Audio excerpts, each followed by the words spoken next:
welcome to the Networking Diaries. So hi, I'm Lizzie Phillips from I Want to Network. Welcome back to the Networking Diaries. It's been a long time, folks, so I thought I'd kick off with some of the topics that you've been asking me on LinkedIn and all my different socials. One of the key questions that I get asked is about introverts. So I thought today I'd invite one of the guests on, Sarah Manley, and I'll be introducing her shortly, but her key specialism is all about introverts. So let me introduce today's lovely expert, as we do love a good expert at I Want to Network. Now, Sarah is an Amazon #1 bestselling author. She's a career coach, mentor, and speaker, draws 2 decades of international corporate experience, exactly what we need for today's session. And as the founder of Quiet Catalyst, she helps introverted professionals unlock their potential by offering tailored guidance for navigating corporate life with confidence and energy. The book that she mentions as being the #1 bestselling author, if you want to check it out, is The Quiet Catalyst, The Introvert's Guide to Thriving in Your Career. Now, we have lots of people that tap into this particular podcast, so if you're an employee or run your own business, this is definitely a book that you want to check out. So first of all, whether an introvert or an extrovert, let's find out a little bit more about introverts and how that might tie into networking, because that's what we're all here to find out a little bit more about. So welcome, Sarah, first of all. Thank you. Thank you for this really kind and warm introduction. I'm excited to get started. It's great. There we go. For those that are watching us on YouTube, you'll find out that we've decided to go with matching t-shirts today that we had no idea that we were doing. So you'll have to check out the YouTube channel as well. So Sarah, key question, what is an introvert, first of all, in your view? And how do you think it would manifest when we kind of go networking? Yeah, great questions. Great place to start. So there's lots of things that are spoken about introverts and lots of myths. So we might dispel some of those as we go along. Right. But the one common definition that everybody agrees on is that it's really about where you get your energy from.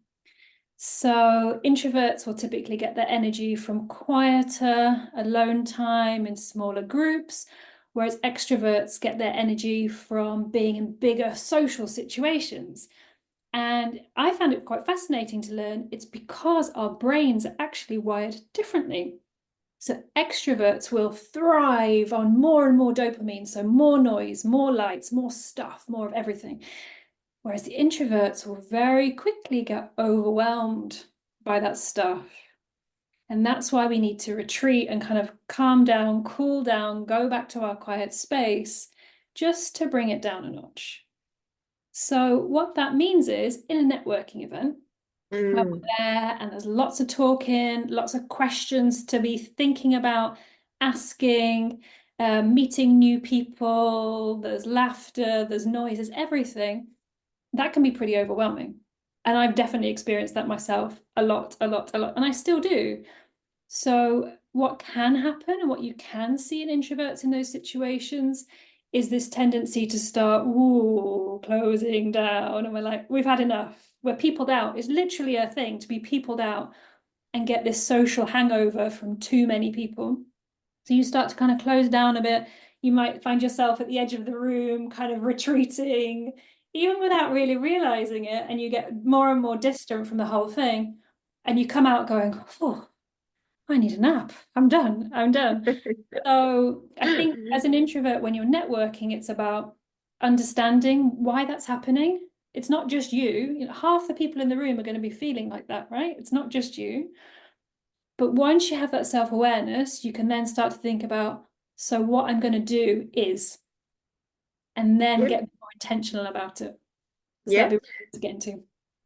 Well, we're going to come on to some top tips in a moment. But interestingly, what would you say, how do you know if you're an introvert or an extrovert? Now, I would say I typically a good networking group. I mean, there's loads of different networking out there, let's face that, and we'll come on to that in a moment.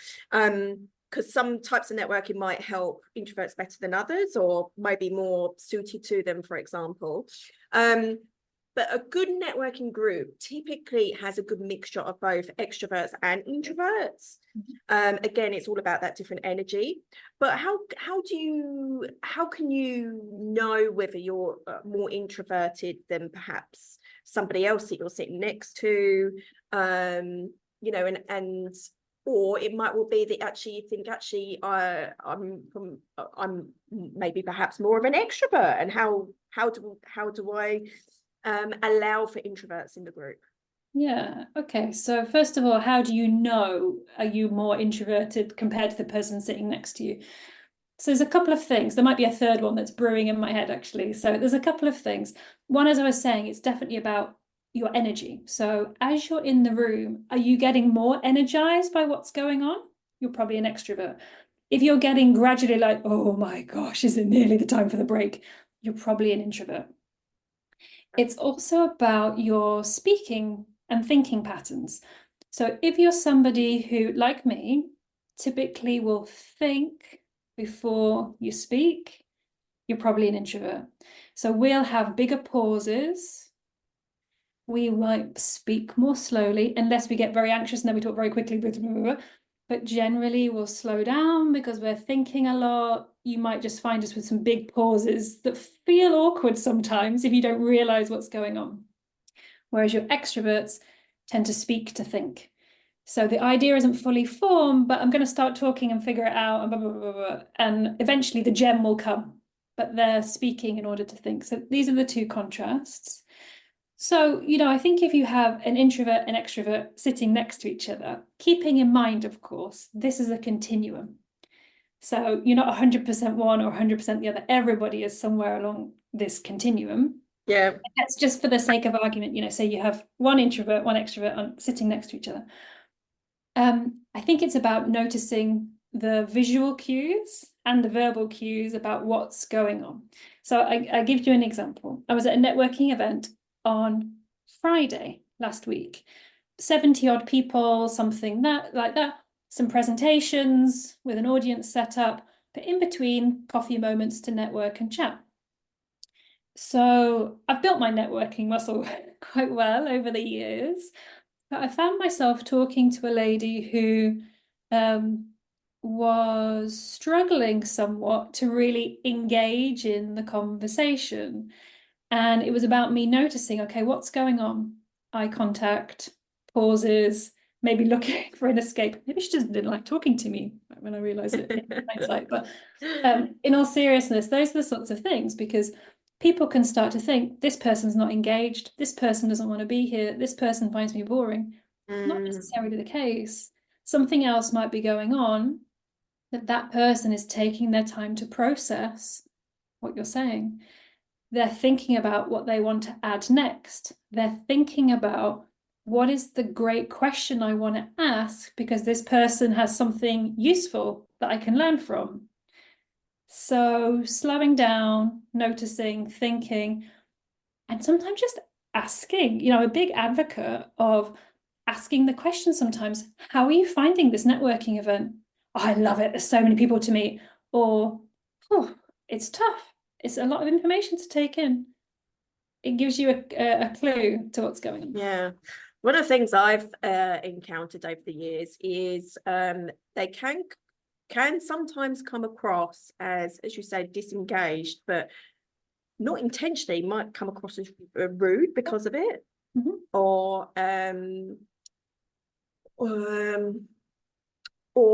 not interested in what somebody else has got to say. Yeah. So almost bored is what I would say. Or maybe they are bored, but they don't want to tell me. I don't know. Possibly. I doubt it. I'm sure your event's top notch. It's one of those myths that gets perpetuated, that you are reflecting and reserved, and therefore it comes across like you're aloof, a bit rude, disengaged, disinterested. And I always have a very expressive face, so there's definitely photos of me in meetings and networking looking horribly bored or even like pissed off. But it's not the case. It's just my thinking face. I have to watch it sometimes, and I make a joke out of it because, yeah, it's just part of life, right? But no, indeed, I think just having that awareness of sometimes what's on the surface isn't really what's going on beneath. Yeah. Making space to let that person join the conversation, asking the question, how are you finding this? What's your experience of this? Can be really enlightening and really helpful. And just take the pressure off everybody trying to second guess what's going on for everybody Yeah, else. agree. Yeah. So let's move on to, you've identified you're an introvert. What are what are your three top tips or key tips to think about when networking? And then I'd love to find out a little bit more, maybe if you're you're an extrovert, and how you can help those introverts in those type of networking spaces. So let's move on to the three top tips for introverts. They've received a networking invitation. It's one of those things, it's on their worst fear, but they know they've got to do it. They know it's going to be beneficial to their business or to their job.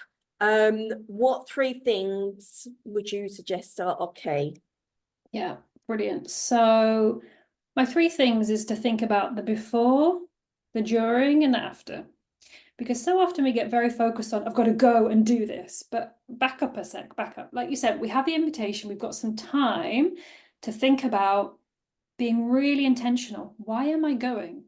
I think if we start with that mindset of I have to go, I must do this, I should do this, we're already putting a whole world of pressure on our shoulders and squishing our brains with this stress. And that's not a nice place to get started. We're going to arrive in a funky mood. So that's not going to work. So tip number one, before, get really intentional about why am I going? And set some realistic goals. So if it's just like, I'm going to network, let me, I mean, it gets me a bit, ugh. So it's more about then, okay, how many people do you want to talk to? It might be two, that's fine. How long do you want to spend there? It might be 20 minutes, that's fine. But set some goals so that you know what good looks like for you. Get really clear on that. And then a link to that is give yourself that space so you can arrive with a good energy. So, for example, going back to Friday's networking, I found that pretty intense. It was an 11 till 4 meeting with drinks afterwards. It was loud, it was noisy, it was a lot. If I had to go and do another thing on Saturday morning, I'm going to be done. No, it's too much for me. Some people can manage it, I can't. I'm aware of it, I accept it, that's me. So think about your energy in the lead up to the event. Don't keep piling it on and piling it on because you think you should. Take a breather. If all you have is 10 minutes in the car before you walk in, use those 10 minutes to chill out and not be like on WhatsApps and emails and blah, blah, blah. Take it down a notch. Give yourself some space and some energy. So that's the before. Get intentional. Figure out your energy.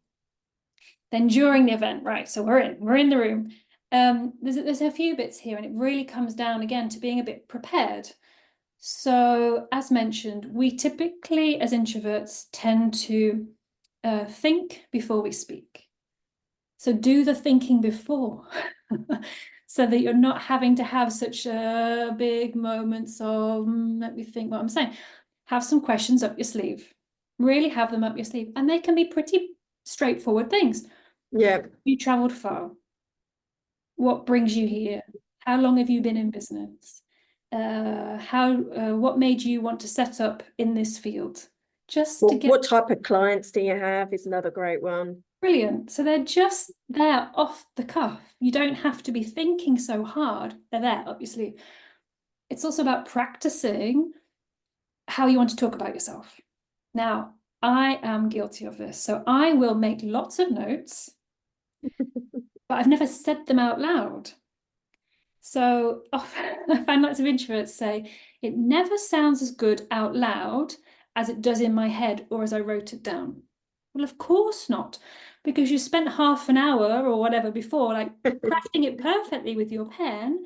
And when you come to say it for the first time, of course, it doesn't sound as good because you're tripping over it. So Yep. practice it. You'll feel like a Wally practicing it to yourself. but you'll feel better then in the room when it comes out really good. So just get that practice bit, definitely. And then linking back to the energy part again, take a break when you need it. So the host will probably have planned some breaks, depending on how long the event is, but that's what they think is right for the majority. But if you need something different, it's okay. It's okay. Like really, if you get an hour in and the breaks after 2 hours or whatever it might be, just say like, oh, I'm stepping out for 5 minutes. Make an excuse if you need to, doesn't matter. But just go and do it. Recharge, like get rid of all the noise for a minute and come back in. Yeah. Just go for it. Just do it. Yeah. So some really good top tips there. First of all, that event you went to with 70 people, that is a lot of people, you know, for anyone, quite frankly. Yeah. There's so much stimulation going on. Let alone, you know, if you find it hard of hearing, for example, as well, and the amount of noise that generates and the concentration you have to with that number of people, it's hard. Yeah, definitely.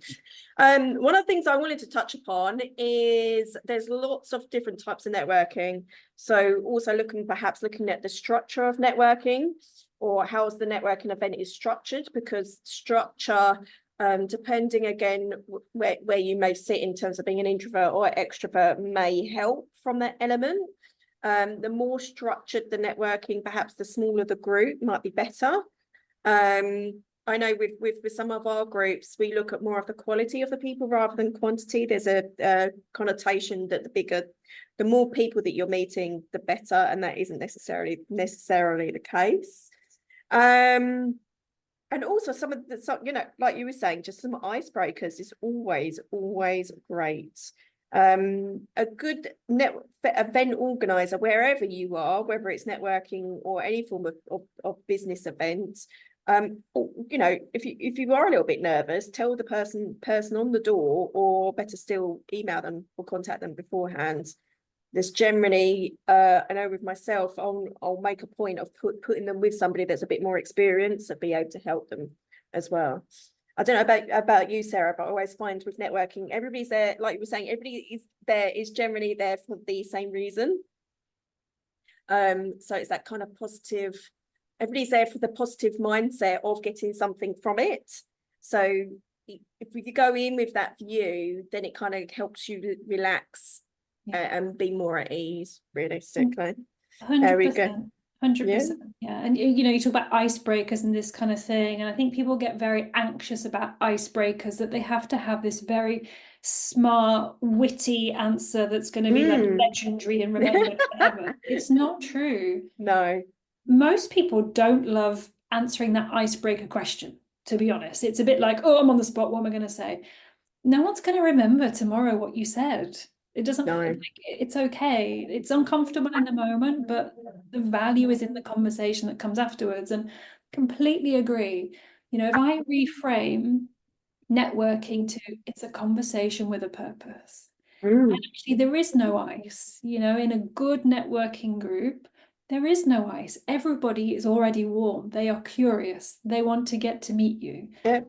There with positive intent. No one in there is out to catch you out or make you feel uncomfortable. Exactly. I think if you're coming the other way, you know, as an extrovert, and you see somebody who looks a bit stuck in the room, and we've all seen people, right, who look a bit stuck on the edge, or they're in a small group but like hanging back, notice it. Like be aware for that, notice it, and be an ally. So it's about asking that person a positive question that helps them come in. You know, so what are your thoughts on that? Or, you know, something simple. Or tell me about your business. Something that's, you know, easy to get started. Just open it up and you know, bring them in. Yeah. And what would you say is you've kind of touched upon there what extroverts could be doing for introverts? Is there anything sort of you that kind of screams actually you need to perhaps rein it in a bit? And yeah, and allow others to kind of come into the, I mean, look, let's face it, we've all been, you know, at a networking event where you think, okay, I really need to move on to another group right now. What's the best way of doing that? Because they're not really getting, I don't want to come across as rude, but at the same time, I don't want to be, don't want to use the word stuck because that sounds really good, not what we're aiming for here, but you don't want to be with the same person throughout the whole session because you want to go out naturally and talk to other people. Yeah. So what's the best way of doing that? Yeah, so definitely this whole getting stuck thing is a real thing, right? So finally, like you're in the group, I've made it, and then you just sort of sit there for the whole evening or afternoon, whatever, and like, oh, I don't know how to do this. So I think again, do not just disappear and slip away as an introvert. That's the worst. It looks like, I don't know, if they just disappeared off the face of the earth or what, and then it's a bit weird. So find the opportunity just to say, oh, I've really enjoyed talking with you. I've learned a lot. I'd be great to follow up with you. Here are my contact details. Because as introverts, we love following up one-on-one. That's our okay. great. You know, the one-on-one follow-up is where we get really good. The group stuff is the challenge. So great talking to you all. Love to follow up. Here's the contact. I really want to go and catch person. And off you go. And again, don't overthink what you're going to say. People aren't going to remember. Tomorrow, No, they're you're not. not going to remember specifically what you said. But if you've set that goal at the beginning to speak to the, 3 people, you're going to have to move. So, do it, feel okay about it. Everybody, if you do it well, this is the other thing. If you do it well, people go, well, that was a great way of doing it. I'm going to do that next time. Yeah, it's true. So It's very true. just go for it sometimes. And like I say, we put so much pressure on ourselves to say it just right, have these things up your sleeve, those little phrases, practice it, and then it just comes out instead of I'm stuck, I'm struggling. Just have it pre-prepared, and then you can get moving. Yeah. Another really good one is, if it's near the summer, you can say, have you been on holiday recently? It's another great one. I think if people start talking about something they're passionate about, it makes people just more at ease anyway. Yeah. Or let's face it, in Britain, we like talking about the weather. If all else fails. You're right. And here I think is the balance of those sorts of, how can I say, like small talk conversations and then the big talk conversations. And I think a lot of introverts struggle a bit with the small talk, to be honest. Again, we all know those polite questions to ask and to avoid politics and but we all know the polite conversation starters. But I think often introverts find it difficult because we prefer the deeper thinking, some of the richer stuff. So what I like to say to introverts is the small talk is just the gateway to the big talk. Not everybody thinks like you. Many people, a lot of them are extroverts, but not exclusively, need to do the small talk to warm up. It's to kind of warm up a bit, start talking, start that verbal processing going, build some rapport, build some connection.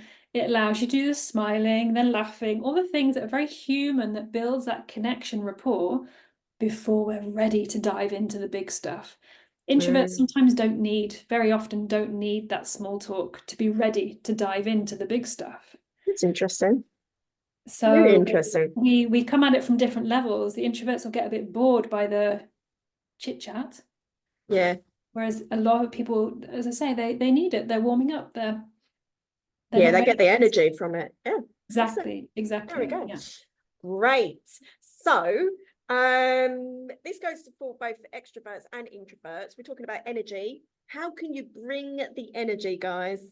How can you personally bring the energy, whatever type of personality you are, before heading into a networking session? So before heading in, how do you get your energy prepared? That's what you're asking, right? Yeah, so it might well be that we've had a busy day, we've had that email in that we really don't want to deal with. and sometimes it sidesteps us, like you were saying, sidesteps us away from the reason why we might be going networking in the first place. Yeah. And we've all been there, right? You're in the room, but you're not really in the room. That's the one. Yeah. Isn't life complicated? That's part of the challenge. There are that many things going on. You know, your WhatsApps buzzing and la la la. And how do you get your mind focused on, I'm here, I'm focused on doing this, and I'm focused on my goals? That's harder. I think when somebody finally cracks that stuff, they're going to be a gazillionaire, because this is our modern day, modern life problem. Going from multitasking and multi-tabs open in your brain to doing this. For me, it goes back to two things. One, why am I here? And if you don't have a really clear, sharp reason for why you should be here, then go and do that email. You know, if your email is more important right now, then go and do that. But don't be in the networking, half emailing, half trying to talk to people, because especially as an introvert, one, your energy is going to be on the floor in 5 minutes. Yeah. Also think about how other people view you. You're too busy, you're definitely rude and whatever because you're not participating properly. And that's not cool, because that's disrespectful of other people's time as well, to be honest. So why am I here? And if there's something I should be doing that's more important elsewhere, go and do that. But just make a choice. Don't be half in, half out. And the other thing I think I mentioned before is just this, it can be even 2 minutes. You know, I'm a big fan of the Calm app. There are lots of them out there that just give you like a 2-minute good talking to be quite honest.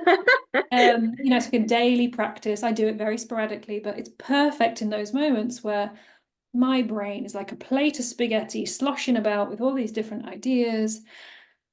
And I just need to stop for a second and breathe. Focus on why I'm here. Your heart rate comes down. Your whole nervous system just comes down 5 notches. And you can walk in with some confidence and some focus. I think that really helps. Yeah. I think when it comes to networking, people actually forget that it's actually a marketing tool. And you wouldn't go into any form of other marketing campaign without knowing what you want to get in terms of return investment.